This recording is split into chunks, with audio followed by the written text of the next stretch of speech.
Have you ever felt terror? Genuine pure terror, the real deal? I'm not talking being scared or frightened or afraid. I mean being absolutely terrified to the very core of your soul. There isn't a feeling quite like it in all of human experience. It's not like being scared watching a horror movie. There's a comforting buffer of reality in between us and what we see on the big screen of a theater or the smaller one of a TV. We know what we're seeing isn't real, no matter how frightening it is. And terror isn't like the thrilling surge of adrenaline you feel when the roller coaster cart plunges from the pinnacle of its track, although that's maybe the closest thing to it. Terror is something primal, even primordial, something we inherited from our earliest cave-dwelling ancestors, something atavistic that's intertwined with our most basic sense of survival and self-preservation. The sudden heart-racing, neck-prickling alertness of a hunter who hears the roar of the beast he's been pursuing, coming from directly behind him. The footsteps you hear stealthily following you in a dark, deserted parking lot. The split second you have to react when you see the drunk driver cross the center line in front of you, bearing down on your vehicle at 80 miles an hour.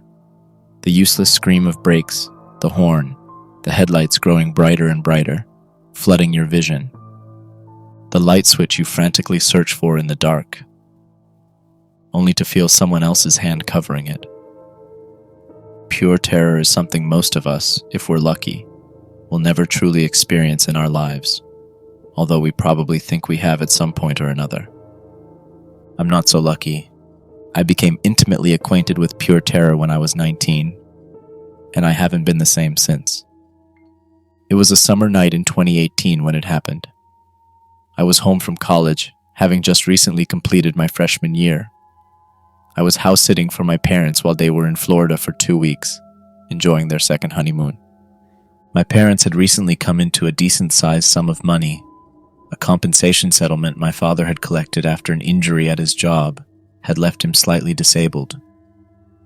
They had used some of the money to purchase an old 2-story farmhouse out in the country, something they had always talked about doing, and had moved out of the suburbs, away from the city where they had lived their whole lives. The house was pretty big, 14 rooms and old, well over 100 years. It had been pretty run down when they bought it, which is probably why they had gotten it rather cheap. But my dad had done a lot of renovations on it, doing the work himself, and had fixed it up pretty decently. It was actually a pretty nice place, pleasantly quaint, but with all the modern amenities. It was surrounded by acres of farmland, 5 miles from town, and 2 miles from the closest neighbors. They had asked me if I wanted to watch the house while they were gone, partly because it would have been the first time I really had a chance to enjoy having the run of the place since they'd fixed it up, and mostly because they knew I didn't have much else going for me that summer. I wasn't a very popular guy and hadn't made many friends at college, no girlfriend either. In fact, my social life was essentially non-existent, a fact my parents were aware of. I think they probably felt sorry for me. I had, of course, jumped on the offer, and why not? A place I could crash at for 2 weeks free. What was there not to like about a deal like that? The first couple days went by uneventfully. Mostly I just wandered around during the day, exploring their new house and the surrounding property. At night, I hung out in the living room watching cable TV or browsing the internet on my laptop while stuffing my face with junk food before crashing out on the couch. As I said earlier, my parents' new house was huge. More of a mansion, actually. The people who originally built it must have been rich. There were 4 bedrooms upstairs, only one of which was used, by my parents, obviously. One of the other 3 were used for storage, and the remaining 2 bedrooms were completely vacant. There was also the upstairs bathroom and another room that had probably originally been a sewing room, but was now used by my father as an office. On the first floor, there was a rather spacious foyer with a hallway that led to the living room. There was the kitchen, a neighboring pantry, another bathroom, the dining room, and another large room that was probably supposed to be a parlor. My dad had remodeled it as a rec room with a pool table that could also be converted to a ping pong table and an air hockey game. There was also an attached shed 2-car garage, plus an attic and a basement that ran the full length of the house above it. My parents were thrilled with their new place and amazed that they had been able to score such a great deal on it, even accounting for its originally dilapidated condition. I was happy for them, but at the same time, there was something about the house that gave me a mildly uncomfortable feeling. I couldn't put my finger on exactly what it was. Just an uneasy sense that there was something not quite right about it. I brushed it off and told myself I was just being paranoid from the sudden sense of isolation I felt. I had grown up on the outskirts of a big city and had just spent the past 9 months on a busy college campus with thousands of other students, and this was really the first time I had really been alone and on my own since ever. But then, on the third night, something happened. I was sitting in the living room eating some Chinese food I had picked up in town and watching the 2004 remake of Dawn of the Dead on cable. It was early in the film, the scene where Mekhi Phifer's character is checking to make sure the mall entrances are locked, when out of nowhere, jump scare. A badly mutilated zombie with half its face eaten away from the bare skull smashes against the glass, startling him and the audience. I jumped back too, even though I had probably seen the movie 100 times already and knew it was coming, nearly spilling my mugu gai pan all over myself. I laughed nervously and admonished myself for being so jumpy. Maybe watching a scary movie while alone at night in a house in the middle of nowhere wasn't exactly a good idea. It was going on 11 and I was thinking about turning in when something caught my attention and I perked my ears up, suddenly alert. I thought I had heard something. I grabbed the remote and quickly muted the TV, listening intently. I heard it again, coming from upstairs, directly above me. A soft, quiet shuffling sound. Then the creak of a floorboard, followed a moment later by another, as if something was moving very lightly across the floor, gingerly moving from step to step, trying to avoid detection. I felt a sudden jolt of alarm. My first instinct was to reach for my phone to dial 911 and report an intruder, but I quickly repressed that urge. This was an old house, and old houses made all sorts of strange noises. Or it could be some kind of small animal. I was already spooked from watching my horror movie, and might be letting my imagination get the best of me. I didn't want to overreact and get the police involved in something that might turn out to be nothing at all. I had to investigate it first. I wasn't thrilled with that thought. I paused for a moment, thinking I couldn't go up there unarmed, in case it did turn out to be something serious. My parents didn't own any guns, so I grabbed a fireplace poker. It was better than nothing, and quietly, cautiously, went down the front hall to the foyer where the staircase was located. I crept slowly up the steps, one at a time, my heart racing, alert for the slightest noise from above me. But the shuffling sounds had stopped. I was scared, and my fear only increased with each riser I took. I arrived at the top of the stairs. The upstairs hallway ran in either direction in front of me. To my left were 2 unoccupied bedrooms and the bathroom. To my right, my parents' bedroom, the other empty bedroom, my dad's office, and the door that led up to the attic. I turned left, deciding to start at that end and search each room systematically to the other end. I reached the first bedroom door. Raising the poker, I reached for the knob. I hesitated a second, pressing my ear against the door, listening. I heard nothing from the other side. Gulping, summoning my courage, I turned the knob and flung open the door. The bedroom was dark. I reached in to flip the light switch, then withdrew my hand, imagining my fingers encountering the hand or claw of someone or something already over it. The next second, it would grab my wrist in a vice-like grip and yank me inside the pitch-black room, the door slamming shut, my blood-curdling scream the last sound I would ever make. I inwardly told my overworking imagination to shut up with that crap. I told myself to stop acting chicken shit. I wasn't some scared little kid afraid of the dark anymore. I was a full-grown adult, and I had to act like it.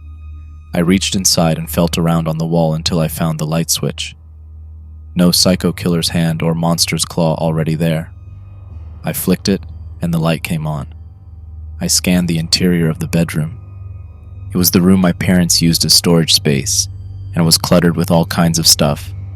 Boxes of old clothes, stacks of books, my dad's fishing gear, Christmas decorations, etc. I looked around, but there was nothing and no one lurking in the room. I raised the poker and opened the closet, but it was empty apart from some spare bed sheets on a shelf and a box of family photos on the floor. I left the first bedroom and moved on to the second. I opened the door and turned on the light. The room was vacant and completely barren. No furniture, just bare walls and a dusty floor. I noted there were no footprints in the dust. I opened the closet and saw it contained only a box of poisoned mouse bait and a few dust balls on the floor. Emboldened, feeling somewhat reassured, I did a quick but thorough sweep of the remaining second-floor rooms, but they were all empty and nothing seemed out of place. That left only one last place to check. I turned to the last remaining door, the one at the end of the hallway, the attic. I felt another brief stir of apprehension. The attic was the one place in the house I had yet to really explore. I opened the door and was met with a flight of ascending stairs climbing into darkness. There was an outrush of musty air. There was no light switch at the bottom of the stairs. I would have to climb into the darkness. I took out my phone, turned on the flashlight app, then forced myself to climb the steps to the top. I aimed my light around. The attic was a long but somewhat narrow room with tiny old-fashioned round windows on either end, and old cobwebs hanging from the eaves like tattered streamers. It was heaped with old junk left over by the previous owners that my parents had yet to clear out. My flashlight illuminated a hanging light bulb with a pull cord in the center of the attic. I quickly pulled it, and the attic was lit with dim yellow illumination. I carefully inspected my surroundings. An old splintered bed frame, an ancient sewing machine, a TV set that looked like it was from the 1950s, a battered kerosene space heater, a box of mostly broken dishes and rusted utensils, a wooden rocking horse that was probably from the turn of the century, a headless, armless figure standing in the corner. I jumped back with a startled gasp, feeling my heart leap. I took a closer look and relaxed with a sigh. It was just an old dressmaker's dummy standing upright. I emitted a nervous, shaky laugh. Dipshit. What were you expecting to find up here, Freddy fucking Krueger? I looked around a final time, but the only person standing in the attic was me. I felt my muscles unclenching with relief. Nothing. No homicidal madmen, no monsters or ghosts or demons or Lovecraftian abominations. Just my own overactive imagination. I was about ready to turn around and go back downstairs, when suddenly the light bulb went out. Shit. Using my flashlight, I scrambled down from the attic, only to find that the lights on the second floor were also out. The power had gone out. I understood at once what had happened. The fuse box. The house's electrical system was hooked up to an ancient, outdated fuse box my father was intending to replace with a modern circuit breaker. It was the last big job he hadn't gotten around to yet. My parents had warned me before they left for their trip that the fuse box was old and clunky and prone to failing once in a while. And when that happened, it usually meant a fuse had blown out and needed replacing. The fuse box was in the basement. I felt a prickling sensation on my skin and the hairs on the back of my neck rising. The basement was one place in the house that especially made me feel distinctly uncomfortable. Something about the atmosphere of it seemed particularly oppressive and sinister. I had tried to avoid going down there as much as possible, especially after nightfall. But unless I wanted to spend the night in the dark, now I had no choice. I pumped myself up for the trip as best as I could, telling myself there was nothing down there to be afraid of. I had been down there before after all, and nothing had happened. But that had been during the day, when my parents were still home. "You fucking coward," an inner voice chided me in disgust. "Just go and get it over with." I went downstairs and entered the kitchen. The basement door stood between the refrigerator and the pantry. I opened it and aimed my light down the stairs. I listened, but heard only dead silence. I descended slowly, the steps creaking beneath my weight. Despite my best efforts, I was still scared. At the bottom, I turned in a circle looking around. The basement was a huge open space, the same dimensions as the house above it, mortared rock walls and a cement floor. Several stone columns stood here and there supporting the weight of the structure above it. In the far corner stood the furnace. Running along the length of the rear wall was an empty wine rack. Pipes ran along the ceiling. The fuse box was mounted on the wall opposite the stairs 30 feet away. I crossed over to it quickly and examined it. Sure enough, a fuse had burned out. I hastily unscrewed the bad fuse and tossed it away, digging a new one out of the box of replacements on a nearby shelf. I screwed it into the socket, but the basement remained dark. I turned around and could see the power was back on above. Light was streaming down the stairs from the kitchen doorway. I realized that the switch to the basement lights was still off. I had forgotten to flip it on my way downstairs. I looked at the stairs, leading to light and safety only 30 feet away. "Okay, it's done. Now get the hell out of here," my mind's voice ordered me, and I was about to follow orders and leave, was in the process of raising my foot to take the first step, when from the dark recesses of the other end of the basement, I heard something that made my blood run cold in an instant. A giggle. A short, high-pitched giggle. A gleeful sound. That of a very young, mischievous child playing a prank. It only lasted for a second, then abruptly stopped. Under different circumstances, a perfectly ordinary sound I wouldn't have given a second thought. But in this context, in these circumstances, coming from the blackness of my parents' basement in the middle of night, it was a sound simple enough to be absolutely terrifying. I spun in that direction, waving my light around, my heart sending a surge of terrified adrenaline racing through my body. I couldn't see anything but the bare wine rack and the furnace. I squinted, trying to peer into the basement's darkest corners where my phone light wouldn't penetrate. "Who's there?" I demanded in a trembling voice. No answer. 2 of those support columns stood between me and the far end of the basement. Each was about 1.5 feet wide and obstructed my view of what could be on the other side. Anything could be hiding behind them. "Come out where I can see you or you're in big trouble," I ordered, trying to sound stern. But my voice quivered pathetically, betraying my fear. I envisioned myself boldly crossing the basement and lunging around the columns to confront whoever, or whatever, was lurking there. I tried to do just that. Tried to will my body to follow the commands of my brain, but I couldn't move. I was petrified, more terrified than I had ever been before in my life. The stale air in the basement suddenly seemed too thick and oppressive. I seemed to sense another presence down there with me. Something dark and forbidding emanating from the very walls of the basement themselves. Something ancient and horrible beyond human comprehension. A force that was watching my every move, waiting with malevolent patience for the right time to strike. I looked at the stairs leading up to the kitchen door and the light and safety beyond, only 30 feet away. If I ran, it would take me only a few seconds. I heard that horrible high-pitched giggle again, only this time it seemed to be coming from the side of the basement opposite where I'd heard it originally, even though there was no way it could have moved across the basement without me seeing it. It was followed by the voice of a child, speaking my name, drawing it out in a playful sing-song. The voice seemed to be coming from behind another column, one that was only about 5 feet away from the stairs, my only means of escape. I understood with sudden soul-chilling certainty that if I tried to run for the stairs, that thing would leap out and attack me before I could make it. I would see it, whatever it was, and the sight of it would drive me mercifully insane before it killed me. The voice spoke my name again, teasingly, and I thought my ears could detect a slight shuffling sound behind the column, followed by a scraping, the sound of nails or claws scratching over stone.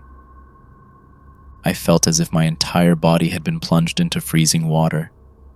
Coherent thought became nearly impossible. My lungs ached, and I dimly realized that in the extremity of my fear I had forgotten to breathe. I heard another scraping sound, and another shuffling sound, as if the thing behind the column was subtly adjusting its stance, getting ready to spring out from its hiding place and charge me. If I wouldn't come to it, it would come to me. Either way, I was going to meet a horrific, unspeakable end. My paralysis suddenly broke.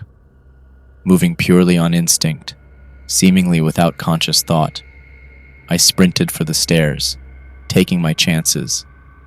I thought I caught a flash of movement out of the corner of my eye as I passed the column nearest the stairs, but I didn't dare look back. I rushed up the stairs, not so much climbing as leaping up them 2 at a time. I was convinced the door would slam shut in my face, just as I was about to reach safety, plunging me into the darkness.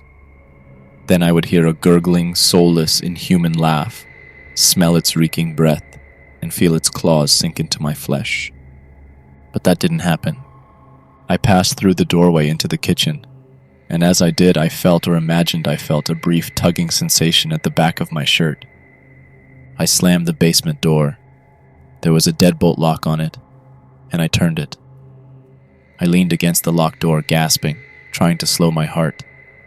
Abruptly, all my muscles seemed to turn to gelatin, and I collapsed to the floor in a sitting position. Relief flooded my body in a cool, soothing wave. I was safe now. I emitted a short, hysterical laugh, feeling weirdly giddy all of a sudden. Probably a delayed reaction. That did not really happen.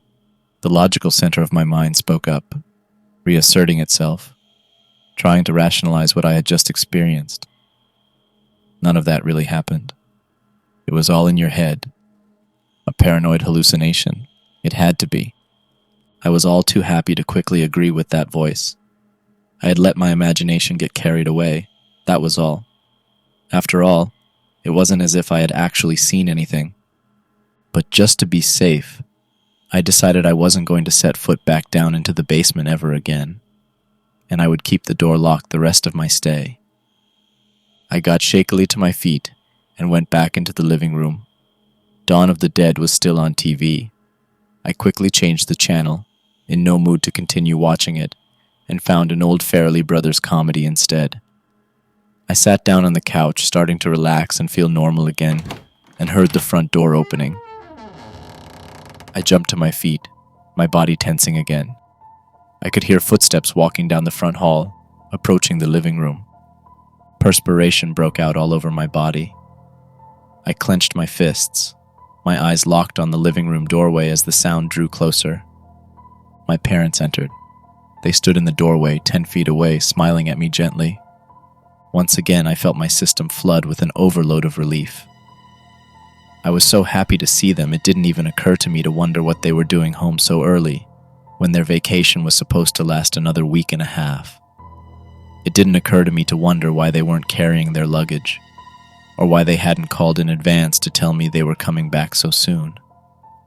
It didn't occur to me to wonder why I hadn't heard the engine of my father's car pulling up outside. I was just so overwhelmed with happiness to see the 2 people I loved most in the world, the 2 people I had always trusted to protect me and keep me safe. I took a step towards them, already beginning to hold out my arms to hug my mother. "Mom, Dad, thank God you're here. You won't believe..."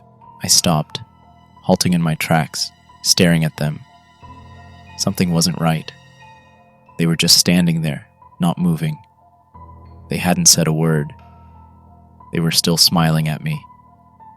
But there was something unsettlingly vacant about their smiles. Their faces were otherwise emotionless, their eyes blank. They looked like a pair of mannequins in a department store window, totally void of animation. I looked at them concerned. "Mom? Dad? What's wrong?" Slowly, without saying a word, still smiling, my mother reached up one hand and grabbed a hold of her scalp just above her forehead. Pulling down hard, in one swift motion, she tore her face off like a latex mask, exposing raw, bleeding muscle and sinew. Her eyes bulged from lidless sockets, her lipless mouth grinning hideously. A fountain of blood streamed down her face. She began to laugh, an awful, maniacal cackle. Beside her, my father reached into his mouth and ripped his lower jaw off. A torrent of blood gushed down the front of his jacket. His tongue, unnaturally long, dangled to his chest like a grotesque necktie. They held out their arms to me and began to approach. I didn't scream even though I wanted to. In fact, quite the opposite. It felt as if the air that wanted to escape my mouth in a loud outrush of horror was sucked back down my throat in an implosion that threatened to burst my lungs. I turned and ran away from the hideous doppelgangers of my parents. I fled out of the living room, through the dining room and into the kitchen. I grabbed the knob of the back door, flung it open, and lunged through it, only to find myself not in the safety of the summer night outside, but standing in the foyer. Horrified and utterly bewildered, I looked behind me and saw the front door standing open on the dark night beyond. I didn't pause to analyze what had just happened. I didn't have time. Those things pretending to be my parents were coming down the front hall, reaching for me. The thing that looked like my mother still laughing insanely. The thing that looked like my father gurgling unintelligibly from its jawless mouth. I spun around in a panic and leaped through the front door. And once again I was back in the foyer, facing the opposite direction, as if I had just stepped through it from outside. Those things were still after me, only a few feet away, terrified beyond comprehension. Almost past the point of rational thought, I took the only avenue of escape left to me. I bolted up the staircase to the second floor. I ran into the first room I came upon, one of the vacant bedrooms. I slammed the door behind me. There was no lock on the door, just an empty keyhole below the knob. Frantically, I looked around for something I could use to barricade the door, but the room was completely empty. I braced myself against the door, hoping my weight would be enough to keep it closed. I waited, listening. Several minutes passed, but nothing happened. I pressed my ear against the door. I heard only silence on the other side. They had stopped their pursuit. I thought about opening the door to look, but then wondered if it could be a trap. Maybe they were waiting for me on the other side. Had I thought I had been terrified down in the basement? That had been nothing. A pale shadow of the all-consuming existential terror that enveloped me now. I had to escape. Had to get the hell out of this house. I looked around the room and spotted a window. I was 2 stories up, but would take my chances and drop to the ground below. If it meant a broken ankle or leg, so be it. Survival was more important. Before I could move, the room was suddenly filled with harsh, hollow laughter. It wasn't the high, deceptively innocent giggle I had thought I'd heard in the basement, or the shrill, lunatic cackling of the thing impersonating my mother. It was a different sound altogether, low and coarse and cruel, unnaturally deep and distinctly inhuman. It seemed to come from all around me, seemed to fill the room, yet had no apparent source. I froze, looking around, scrutinizing my surroundings carefully. There was no one else in the room. The closet door was still standing open from my earlier investigation. The closet was empty. I was alone. Wait, what is that? On the other side of the room, something was moving on the wall. That was my first impression. But as I watched, spellbound in horror, I realized that the wall itself was moving, bulging out with unnatural elasticity as if something was trying to burst through it from the other side. A round, convex shape pushed out from the center of the wall, with 2 smaller ones on either side, and slightly lower. The larger shape took on the distinct outline of facial features as it emerged, the plaster over it stretching out like latex. The smaller ones were hands. I turned to flee and grab the knob, only to find it wouldn't turn, as if it had been locked behind me, or had locked itself. Trapped, I turned back and watched helplessly, numb, as the thing forced its way out of the wall. It didn't break through the wall. It separated from it like it was liquid, leaving the wall undamaged and unmarked behind it. It stood there, a featureless humanoid figure that, for a few seconds, wore the color and pattern of the faded wallpaper over its entire body like a chameleon. Then it rippled and took its true form. It was tall and skeletal and stooped over. Its entire body and head were draped in a shredded, filthy shroud. All I could see of its face was its burning red eyes and misshapen, enormous mouth, which was twisted into a malicious grin. Its mouth was lined with what appeared to be several rows of long, needle-pointed teeth. The fingers at the end of its long, bony arms were unnaturally long, and protruding from their tips were 4-inch talons like jagged shards of sharpened metal. It staggered towards me, grinning, and I understood that this was the being that had been stalking me all night. Everything else had only been a manifestation of it, an illusion. It had influenced me, manipulated me, preyed upon my fear, and finally lured me up here to my certain doom. It seemed to exude malevolent like an invisible aura. It uttered another terrible, gloating, inhuman laugh and closed in for the kill. I retreated on quivering legs into the corner and crouched down, cowering, shielding my face with my hands uselessly. It towered over me, reeking of death. It extended its claws toward me, and I sat up with a scream, terrified, disoriented. I looked around. I was sitting on the couch in my parents' living room. Dawn of the Dead was still on.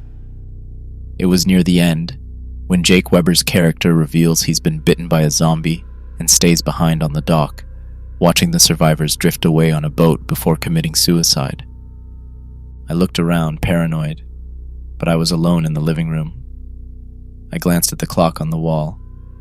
It was nearly midnight. I had drifted off and been asleep for over an hour. I leaned back, trying to catch my breath. I ran a shaking hand over my face. My heart was hammering in my chest so hard and so rapidly for a moment, I was afraid I was going to go into cardiac arrest. But gradually it slowed down to a normal rate. I sighed. It had all just been a nightmare. The worst fucking nightmare of my life. Suddenly my phone rang, causing me to scream again and nearly jump through the ceiling. I fumbled out my phone and looked at the screen. It was my parents calling to check in. I answered and spoke to my mom for a few minutes, listening as she talked about their trip and what she and Dad had done today in Florida. Towards the end, she expressed concern, noting that I sounded out of breath and asked me if I was all right. I told her I was fine. I had just been doing some exercises before bed. I was surprised by how calm my voice was. We said goodnight to each other and I ended the call. I looked around, still feeling ill at ease and unsafe after my particularly vivid bad dream. Nightmare or not, I was too rattled to feel like sleeping here. In fact, I decided right then and there, I wasn't going to spend another night in this place. I grabbed my keys and wallet, hopped in my car, and drove into town, checking into a cheap motel. The next day I rented a small apartment, using some money I had in my savings. When my parents called to tell me they were coming home, I drove to the house and waited there to meet them, giving them the impression that I had stayed there all along. I didn't tell them what had happened to me. How could I? I would have just made an ass of myself. A 19-year-old man who had gotten scared watching a horror movie and had a bad dream like a kid. They invited me to stay at their house for the rest of the summer, an invitation I politely declined, claiming I didn't want to be a burden. I took a summer job working for a landscaping company and stayed in my apartment in town until classes resumed in the fall. I did some research on the house, looking into its history and its previous owners. I couldn't find anything that seemed unusual. No news of strange deaths or murders or disappearances. No rumors that a former occupant had secretly been a devil worshipper, or that the house had been built upon an old cemetery or Native American burial ground. My parents still live there, and nothing out of the ordinary has ever happened to them, as far as I'm aware of. But I still feel guilty that I never told them what I experienced in that house. I feel like I have an obligation to warn them, but it's not like they'd believe me anyway. You see, about a week after my parents got back from Florida, I was doing some cleaning in my apartment on my day off. I was digging my dirty laundry out of the closet. I guess I'm pretty lazy when it comes to housekeeping, and it had really piled up. And I came upon the shirt I had been wearing that night. I had tossed it into the closet the next day after moving in and hadn't washed it since. As I was putting it in my laundry bag, I noticed something and took a closer look. There were 4 thin slashes in the back of the shirt, slashes that looked like they'd been made by claws. It wasn't just a dream.